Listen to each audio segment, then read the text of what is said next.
of people in this world who are hurting.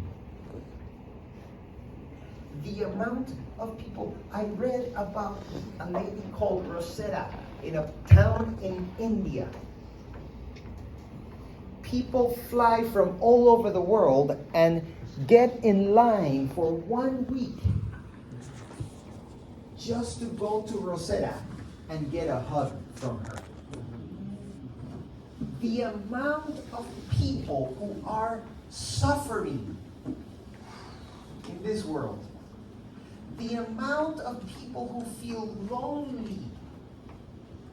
Do you realize that loneliness is one of the biggest health problems that we're facing after COVID? Do you realize how that is causing people to be more sick than they need to be? But the Lord has given us a foundation. The prayer that we share with them is a healing tool. Now, let's talk a little bit about the healing process.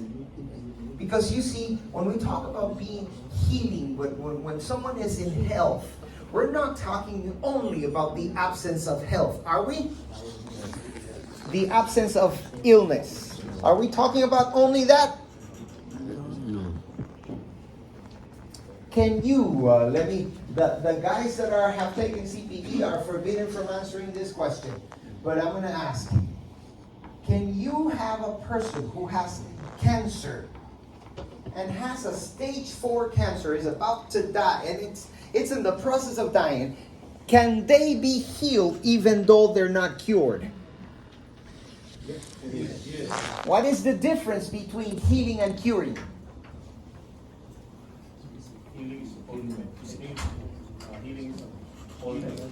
Healing is wholeness. Okay? And curing? Have a broken bone, they fix it. But with the broken bone, there may be a broken soul. I may heal the broken bone, but what if we don't heal the broken soul? We go back to that loneliness problem that people... So, what are the different facets of healing? The different facets of healing. Okay, when someone is healed, not only outwardly, but they're also... But we, Seventh-day Adventists, we believe in... what is that? Body, mind, and... Soul. Spirit or soul. Now, who heals the body? Physician. Doctor. Here's a question. Here's a question that now I want everybody, including the guys that that do CPE, my friends over there in the back of the auditorium. Here's a question. When you go to the doctor, you go to the doctor to get checked, right? And the doctor starts, you go, doctor, I feel like I'm having shortness of breath. Okay, what does the doctor do? Prescribe. They start asking questions. And then the doctor has what they call the markers of health. Indicators of health, right? So what's an indicator of health in the doctor? What tells the doctor that you're healthy? Well, they take your blood, right? And they are checking they're checking your cholesterol. They do your labs and they're taking your cholesterol. So the doctor has some health indicators that tell him, okay, this person is having a problem with their cholesterol. I need to prescribe this medication. Right? The doctor provides a treatment based on health indicators. You have problems with your chest, they put on that little thing that they hear you better, the stethoscope, and they hear, and then the doctor says you have a little bit of wheezing, so you may need some medication for asthma because this is what's happening. You following me? The doctor has some medical indicators for your physical health. Okay, who takes care of your mental health? The psychologists, the psychiatrists, the counselors, right? And what are the indicators of mental health that the doctor uses, or your psychologist, or your psychiatrist, or what are the indicators of mental health?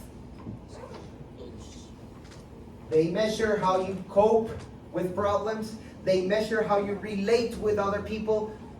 Is that, am I speaking craziness here, or is it, have you seen that happen? So they have indicators for mental health. All right, hold on to the ladder, because I'm gonna take, hold on to the brush, because I'm gonna take the ladder out. What are the indicators of spiritual health?